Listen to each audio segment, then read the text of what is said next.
जय श्री राम। जब विश्वामित्र ने राम को मांगा तब दशरथ का दिल कांप उठा। चैत मास की इस पावन मंगलमय और कल्याणकारी कथा श्रृंखला में आपका हृदय से स्वागत है। यह समय है भक्ति का, श्रद्धा का और आत्मा को शुद्ध करने का। इस पवित्र बेला में जब वातावरण में शांति और दिव्यता का संचार होता है, तब हम सुनते हैं धर्म, सत्य और मर्यादा की अद्भुत गाथा।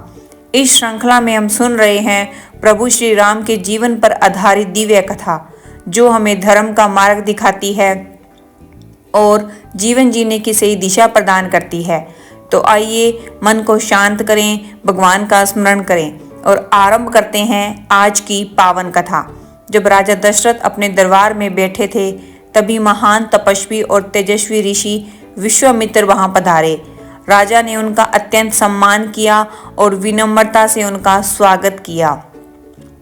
ऋषि विश्वामित्र ने राजा के आदर सत्कार से प्रसन्न होकर कहा, राजन, आपके जैसे महान और धर्मप्रिय राजा से ही ऐसे विनम्र और उदार वचन सुनने को मिलते हैं। आपका कुल महान है और आपको वशिष्ठ जैसे गुरु का मार्गदर्शन प्राप्त है, इसलिए आपका आचरण भी श्रेष्ठ है। फिर उन्होंने अपने आने का उद्देश्य बताते हुए कहा, मैं एक महत्वपूर्ण यज्ञ का अनुष्ठान कर रहा हूँ। यह यज्ञ धर्म और लोक कल्याण के लिए है, लेकिन कुछ दुष्ट राक्षस बार बार उसमें विघ्न डाल रहे हैं। वे मायावी हैं, रूप बदल सकते हैं और अत्यंत बलशाली भी हैं। उनका नाम है मारीच और सुबाहु। जब भी यज्ञ समाप्ति के निकट आता है, वे आकर यज्ञ वेदी को अपवित्र कर देते हैं। इस कारण मेरा सारा प्रयास व्यर्थ हो जाता है।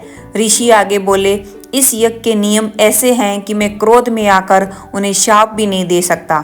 इसलिए हे राजन, मैं आपसे निवेदन करता हूँ कि आप अपने ज्येष्ठ पुत्र श्री राम को मेरे साथ भेज दीजिए।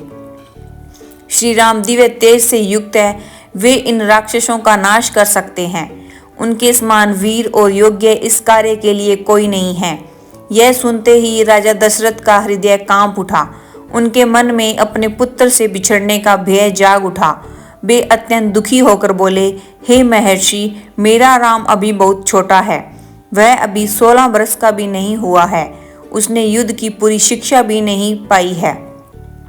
मैं स्वयं अपनी सेना के साथ चलकर आपकी यज्ञ की रक्षा करूंगा। मेरे वीर सैनिक राक्षसों का सामना करने में सक्षम हैं। राजा दशरथ का स्नेह उमड़ पड़ा। मैं अपने राम के बिना एक क्षण भी नहीं रह सकता। बुढ़ापे में बड़ी कठिनाई से मुझे पुत्र प्राप्त हुए हैं, इसलिए कृपा करके आप राम को मत ले जाइए। उन्होंने आगे कहा, राक्षस अत्यंत चालाक और मायावी होते हैं। मेरा बालक उनसे कैसे लड़ेगा? राजा की ये बातें सुनकर ऋषि विश्वामित्र ने गंभीर स्वर में कहा, राजन, इन राक्षसों के पीछे राक्षस राज रावण का हाथ है। वह अत्यंत शक्तिशाली है और देवताओं तक को कष्ट देता है। मारीच और सुबाहु उसी के आदेश से यज्ञों में विघ्न डालते हैं। यह सुनकर राजा दशरथ और भी चिंतित हो गए। उन्होंने कहा, यदि रावण जैसा बलशाली राक्षस इसके पीछे है, तो मैं उससे युद्ध करने में समर्थ नहीं हूँ। देवता, दानव, गंधर्व कोई भी उसके सामने टिक नहीं पाता, तो मेरा पुत्र कैसे उसका सामना करेगा? राजा बार बार विनती करने लगे, हे मुनिवर, कृपा करके मेरे राम को मत ले जाइए। यदि आवश्यक हो तो मैं स्वयं आपके साथ चलूंगा। राजा के इन शब्दों से ऋषि विश्वामित्र के मन में क्रोध उत्पन्न होने लगा। उनका तेज बढ़ने लगा, जैसे अग्नि में घी डालने से ज्वाला प्रज्वलित हो उठती है। अब आगे क्या हुआ? ऋषि विश्वामित्र ने क्रोध में क्या कहा?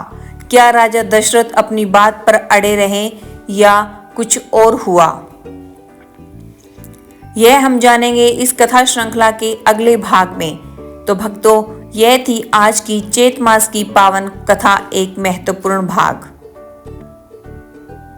अगर आपको यह कथा पसंद आई हो तो इसे जरूर शेयर करें, ताकि अधिक से अधिक लोग इस दिव्य कथा का लाभ उठा सके। ऐसी ही और भक्ति, ज्ञान और प्रेरणा से भरी कथाएं सुनने के लिए जुड़े रहें हमारे चैनल कथा कहानी 13 के साथ।